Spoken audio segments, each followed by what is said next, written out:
இதய பிரச்சனைகளுக்கு தீர்வு காண முருகன் ஹாஸ்பிடல்ஸின் முருகன் ஹார்ட் ஃபவுண்டேஷன். இனி அனைத்து வித இதய பிரச்சனைகளுக்கும் வேர்ல்ட் கிளாஸ் ட்ரீட்மெண்ட்ஸ் உங்களுக்காக. முருகன் ஹார்ட் ஃபவுண்டேஷன், உங்கள் இருதயத்தின் நம்பிக்கை. தொடர்ந்து இது பற்றி பேசுவதற்காக பத்திரிகையாளர் கோட்டீஸ்வரன் இணைந்திருக்கிறார். கோட்டீஸ்வரன், திரு செந்தில்வேல் குறிப்பிடுறப்ப பிரவீன் சக்கரவர்த்தியோட கருத்து பற்றி அதிமுக தான் கவலைப்படணும். ஏன்னா தாவேக்க அதிமுகவோட இடத்தை தான், வாக்குகளை தான் கபலீகரம் செய்ய போகுது அப்படின்னு சொல்றாரு. உங்களுடைய பார்வை? புதுசா ஒரு மூன்றாவது கட்சியோ இல்ல ஒரு புதுசா ஒரு கட்சி வருது அப்படின்னும் பொழுது அவங்க எப்பயுமே எல்லா கட்சியும் வாக்குகளை பிரிப்பாங்க. இதுதான் யதார்த்தம், இதுதான் அரசியல நடந்தது. இப்ப நான் எப்படி புரிஞ்சுக்கிறேன்னா, விஜய் அவர்களுக்கு கண்டிப்பா ஒரு கணிசமான வாக்குகள் வரும். அந்த வாக்குகள் எல்லா கட்சியில இருந்தும் எடுப்பாரு.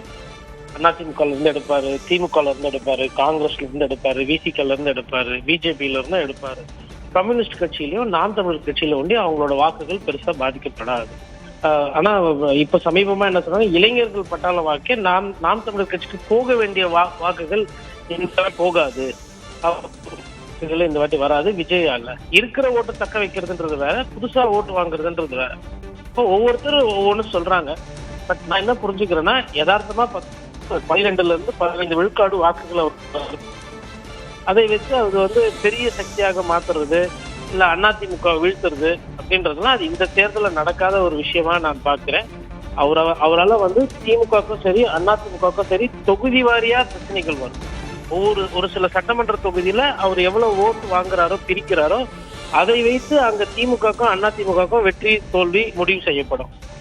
ஒட்டுமொத்தமா தமிழகத்துல விஜய் அவர்களால ஒரு திராவிட கட்சி வீழ்ந்துரும் அப்படின்ற அந்த ஒரு ஆர்வம் இருக்கு இல்லைங்களா, அது கல யதார்த்தம். அந்த உழைப்பு, தொகுதி ரீதியா போய் பண்ணக்கூடிய அந்த பிரச்சாரம், பூத் லெவல் அரசியல், அதை வைத்து பார்க்கும்போது திராவிட கட்சிகளுக்கு விஜயால கட்சி அழிவதற்கோ கட்சி சிதைவதற்கோ எந்த பயமும் கிடையாது அப்படின்ற மாதிரி நான் பாக்குறேன். ஆட்சிக்கு மாற்றம் வரலாம், இல்ல புதுசா ஜெயிக்கிறவங்க தோக்கலாம், தோக்குறவங்க மாறலாம், அது வேற. பட் விஜயால ஒரு திராவிட கட்சி, அது குறிப்பா அதிமுக அழிந்து விடும் அப்படின்னு சொல்லிட்டு அவரு இப்ப கூட்டணியில இருக்காரு, நிறைய பேசிட்டாரு.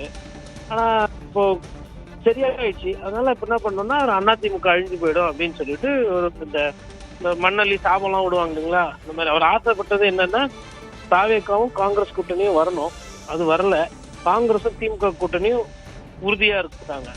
அப்ப அந்த கோவத்தை வேற எது மேலனா காட்டணும். அதனால என்ன சொல்றாங்க, இவர் தாவேக்கா ஒரு முன்னணி கட்சியா வந்துருவாரு, அவரோட அந்த வளர்ச்சியில அதிமுகன்ற இந்த கட்சி பின்னுக்கு தள்ளப்படும் அப்படின்னு ஒரு விஷயத்த சொல்றாங்க. இல்ல, நீங்க கள நிலவரம், தொகுதி வாரியா பிரச்சாரம், இதெல்லாம் வச்சு உங்களுடைய கருத்தை சொல்றீங்க. ஆனா வியூக வகுப்பாளர் பிரவீன் சக்கரவர்த்தி என்ன சொல்றாருன்னா, இதுவரை தொகுதி வாரியா பிரச்சாரம் மேற்கொள்ளாத விஜய் மக்கள் சந்திப்பு நடத்திட்டு இருக்காரு, ஆனா தொகுதி வாரியா போகல. அப்படி இருக்கக்கூடிய விஜய்க்கு வீட்டுக்கு வீடு ஓட்டு இருக்கு, மக்கள் அவர் அங்கீகரிச்சுட்டாங்க அப்படின்னு சொல்றாரு. மக்கள் அங்கீகரிக்கிறாங்களா இல்ல அவரோட ரசிகர்கள் அங்கீகரிச்சாங்களா அப்படின்றது தேர்தல் முடிஞ்ச உடனேதான் சொல்லணும். இது மாதிரி பெரிய பெரிய வியூக வகுப்பாளர்லாம் பார்சல் கட்டிங்க பீகார்ல போனதை பார்த்துருக்கோம். இவங்கெல்லாம் வெள்ளை ஒயிட் கலர் பாலிடிக்ஸ் பண்றவங்க, இல்ல மேலோக்கா பாக்குறவங்க. இவரை யாருன்னே தமிழ்நாட்டுல தெரியாது. தமிழ்நாட்டுல இப்போ கொஞ்ச நாளா இந்த மாதிரி கான்ட்ரவர்சியா பேட்டி கொடுக்குற ஒரே காரணத்தால தான் இவருக்கு தெரியும். இதுக்கு முன்னாடி இவர் யாருன்னே தெரியாது.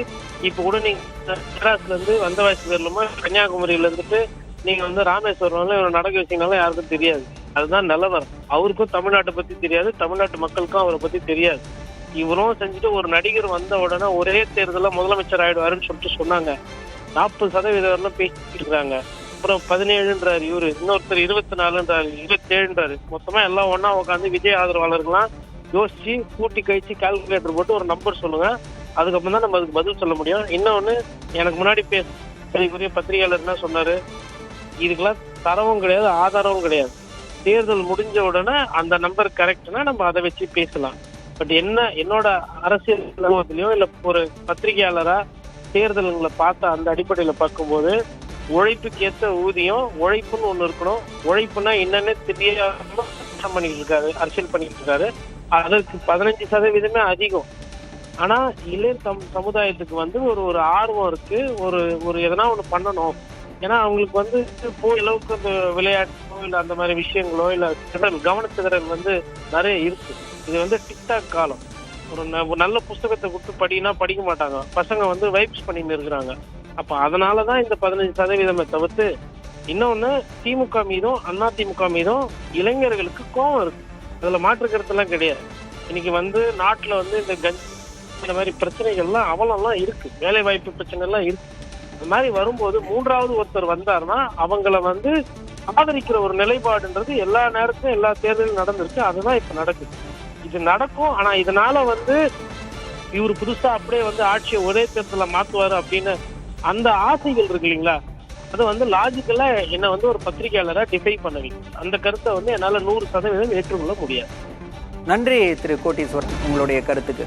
இதய பிரச்சனைகளுக்கு தீர்வு காண முருகன் ஹாஸ்பிட்டல்ஸின் முருகன் ஹார்ட் ஃபவுண்டேஷன். இனி அனைத்து வித இதய பிரச்சனைகளுக்கும் வேர்ல்ட் கிளாஸ் ட்ரீட்மெண்ட்ஸ் உங்களுக்காக. முருகன் ஹார்ட் ஃபவுண்டேஷன், உங்கள் இருதயத்தின் நம்பிக்கை.